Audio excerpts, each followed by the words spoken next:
I ran into this last week. Here's what fixed it for me. Checking your balance on your Telus Canada Prepaid account is straightforward. Here is how to do it in just a few steps. Step 1.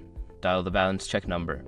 Before activation, use the eSIM link in the description to open the eSIM compatibility checker and confirm your device and carrier are supported. Step 2. Follow the automated prompts. Once connected, listen to the automated voice prompts.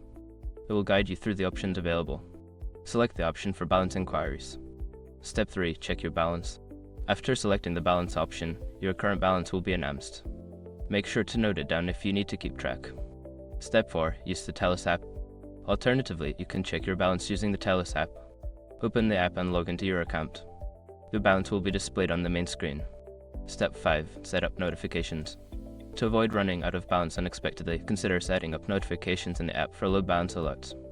This way, you'll always be informed.